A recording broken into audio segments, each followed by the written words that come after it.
जिंदाबाद जिंदाबाद जिंदाबाद। हमारी मांगे जायज है, जायज है, जायज है। हमारी मांगे जायज है, जायज है, जायज है। इनकलाब जिंदाबाद जिंदाबाद जिंदाबाद।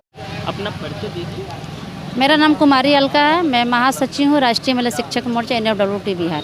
आज महापंचायत बैठक है, बिहार के मुखिया नीतीश कुमार हैं, उनके साथ क्या कुछ कहिएगा? हाँ, आज हम लोग महापंचायत का बैठक किए हैं।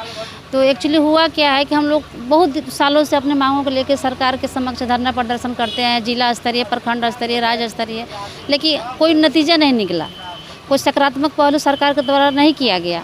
इस कंडीशन में सरकार के हैं जो चुनिंदा कुछ विधायक लोग हैं, माननीय विधायक लोग, उन लोग को हम लोगों ने पंच के रूप में महापंचायत का आयोजन करके बुलाया और अपनी जो हमारी मांगे हैं 12 सूत्री मांगे हैं, जिसमें पुरानी पेंशन की मांगे हैं, अर्जित अवकाश की मांगे हैं, बहुत सारी मांगे हैं। उसको लेकर के हम लोगों ने उनको बुलाया कि वो हमारी बातों को कम से कम सुनें और हमारी समस्या को सरकार के पास रखें। इसलिए हम लोगों ने आज महापंचायत का आयोजन किया। हमारी समस्या किसी भी तरह सरकार के पास पहुँचे और सरकार हमारी समस्या का समाधान। अगर बात करें तो हमारी संख्या लगभग 4 लाख है। कहीं ना कहीं हर लोग, हर कोई ना कोई संगठन से जुड़ा है। आप एक महिला भी हैं जी। सबसे बड़ी बात, नीतीश जी हमेशा जो है शिक्षकों को पहले की मांगे मुरादें पूरी कर देते थे, लेकिन अब क्या हुआ, कुछ सालों से जो है आपको अब रोड पे आना पड़ता है। जब तक हम लोग जॉब में, हमको नहीं लगता है कि नीतीश जी हमारी सारे मांगे पूरी किए हैं। ऐसा हम लोगों ने नहीं देखा है, उन्होंने कुछ ना कुछ कटौती की है, लेकिन इधर की कुछ बिंदुओं पर सरकार तो हम लोग को बिल्कुल अनसुना कर दी है।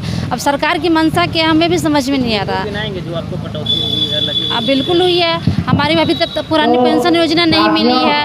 प्रमोशन की जो बात है, हमारी प्रमोशन 8 साल के पहले हो जाना चाहिए थे। अभी हमारा प्रमोशन का 12वां साल चल रहा है, लेकिन इस पर भी सुनवाई नहीं हो रही है। सोचिए हमारा कितना नुकसान हो रहा है, इसका भरपाई तो सरकार नहीं करेगी, जो हम लोग नुकसान सह रहे हैं। और इस तरह बहुत सारी मांगे हैं हमारे जो सरकार पूरा नहीं कर पा रही है, और ऊपर से हम लोग ऊपर और सारी जो है अपने नियम कानून को लादे चले जा रही है। कोई ना कोई पर डे फरमान निकल रहा है। इतना ही नहीं, धरना प्रदर्शन करने पर हम पर दंडात्मक कार्रवाई कर दिया जा रहा है।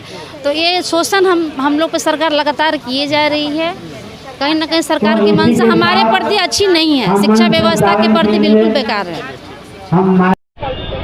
नमस्कार, मेरा नाम प्रीति सिंह है और आप जो है अभी मेरी मौजूदगी जो है वो पटना में है। आप मेरे पीछे देख सकते हैं, ये जो है अंतर्राष्ट्रीय क्षत्रिय वीरांगना फाउंडेशन की तरफ से जो है कोलकाता में जो ट्रेनी डॉक्टर के साथ जो वो घटना हुई है उसको लेकर के विरोध प्रदर्शन जारी है। और हमारे साथ जो है वीरांगना फाउंडेशन की महिलाएं, उनसे पूछेंगे हाथों में जो पोस्टर लेकर के आप लोग निकली है, क्या लगता है उस महिला को न्याय मिल सकेगा? नहीं, हम लोगों का ये पोस्टर लेकर निकलना और अब समय देना इसलिए कि सरकार के कानों में ये जूं रहेंगे कि कब तक हमारी इस तरह से बलात्कार होते रहेगा, कब तक हमें नोचा जाएगा, कब तक बहू बेटियों का निकलना मुश्किल हो गया है। हमें लगता है कि महिला जो ममता बनर्जी की सरकार विफल रही है, क्योंकि वो खुद सड़क पर उतर गई। इसीलिए वो सड़क पर इसलिए उतरी है कि ताकि महिलाओं को उनको सहानुभूति मिले, पर ऐसा नहीं है। वो महिला होकर भी महिलाओं का दुश्मन बनी हुई है। उन्हें सोचना चाहिए कि वो भी एक महिला है और सामने उनको बलात्कार करवाया गया और आज वो रोड पर निकल कर तमाशा कर, उनको अपने सत्ता में बैठे रहने का कोई भी औचित्य नहीं है। उन्हें तुरंत बर्खास्त होनी चाहिए। लगातार ऐसी घटनाएं जो है बढ़ रही हैं। कहाँ हम लड़कियों को देवी दुर्गा बना देते हैं, नवरात्रि में पूजा करते हैं। ये ना हमारे पास अब ढकोसला हो गया है। हम ना दशहरा में देवी जी का पूजा करेंगे, सरस्वती जी का पूजा करेंगे, लक्ष्मी पाने के लिए लक्ष्मी जी का पूजा करेंगे, लेकिन बताइए सिर्फ किताबों में रह गया है क्या? ये लक्ष्मी दुर्गा सरस्वती नहीं है। हम माँ हैं, बहन हैं, बेटी हैं, फिर हमारी इस तरह का अवस्था क्यों हो रही है? हम क्यों बड़े समाज में लूटे जा रहे हैं? हमारा रोड पर निकलना मुश्किल है। क्या हम नंगे निकलते हैं बाहर कि हमें नोच लिया जाता है? पहनने की, पूरे कपड़े पहनने की सलाह दे दी जाती है। हाँ, बोला जाता है कि आप ना कपड़ा कम पहनी थी इसलिए पुरुषों को नजर गया। क्या वो महिला डॉक्टर की कपड़ा पहनी थी पूरी दिख रहा था? दिख रहा था उसका। डॉक्टर को भगवान का दूसरा रूप कहा जाता है। दूसरी चीज है, हमारी अभी वीरांगना की अध्यक्षा हैं वाणी जी ने भी और विनीता जी ने भी ये बात एकदम सही कही कि पॉर्न जो वो क्या उस पॉर्न वीडियो जो है लगना चाहिए। पॉर्न वीडियो देख देख के लोगों का दिमाग खराब होता है और लोगों का आपा खो जाता है और इससे लड़कियों पे बहुत ज्यादा अटैक हो रहा है। इस चीज को बैन लगना चाहिए। ये हम लोगों ने कुछ दिन पहले हमने एक समाचार देखा कि मृत महिला के साथ 8 आदमी बलात्कार किया। क्या मिला उसे? 3-3 साल की बच्ची है, 3 साल 4 साल जिसको आप मैंने कहा जाता है कि हमें तो हैवानियत का क्या, इस सचमुच हमें लगता है कलयुग आ ही गया है, आ ही गया। आप कल की अवतार होना बाकी है, सर्वनाश का घड़ी आ चुका है। अच्छा, वो जो है ऑन ड्यूटी थी, ऑन ड्यूटी बंगाल का सबसे धूमधाम से मनाया जाने वाला इंडियन फेस्टिवल दुर्गा पूजा है। जब दुर्गा ही नहीं सुरक्षित है तो सारी पूजा विफल है। बंगाल की सारी पूजा विफल है। जब हमारी दुर्गा, लक्ष्मी और सरस्वती कोई सुरक्षित नहीं है तो कड़ी से कड़ी सजा मिलनी चाहिए। ये मैसेज सारे लोगों का सरकार तक पहुंचनी चाहिए। कड़ी से कड़ी सजा दीजिए। दुर्गा काली पूजा जो बहुत फेमस है बंगाल में, उससे पहले लड़कियों की सुरक्षा का ही होना चाहिए। दुर्गा पूजा बाद में मनाइए। बंगाल में जो दुर्गा का पूजा होता है सबसे बड़ा पूजा होता है बंगाल। दुर्गा काली की अवतार है महिला, दुर्गा काली की अवतार है महिला और महिलाओं का सुरक्षा यदि नहीं है तो फिर ऐसा दुर्गा काली होकर के क्या होना है?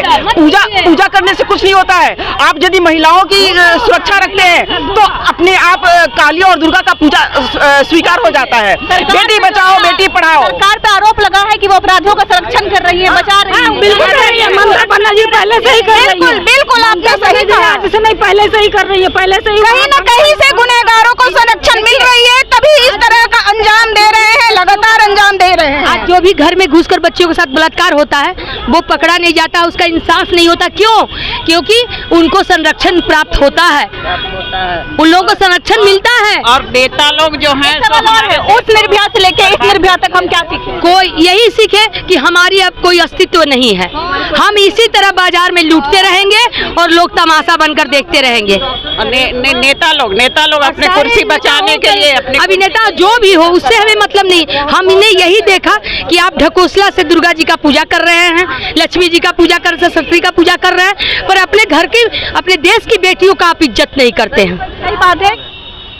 महिलाओं के साथ जो बार बार घटना होते रहती है, इसके लिए ममता बनर्जी को इस्तीफा देना चाहिए। ममता बनर्जी जी खुद वो रोड पे उतरी हुई थी और खुद वो चाहती है। वो तो दिखाती है, वो दिखाती है, वो एक दिखावा है, वो उसी का सदिष्ट है। और जो इस तरह के दरिंदे जो घूम रहे हैं उनको कड़ी से कड़ी सजा हो, फांसी होनी, फांसी तो कम सजा है, फांसी की भी कम सजा है। वो तो एक बार में मौत हो जाए, ऐसा मौत हो जाए भटकते रहे बीच चौराहे पर। वो लड़की तो दूसरों की लगनी चाहिए। बंगाल में राष्ट्रपति शासन लगनी चाहिए। महिला होकर एक महिला के साथ इतना दर्दनाक हादसा करवाई है, उनको बने रहने का कोई औचित्य नहीं है। उन्हें अपने सरकार से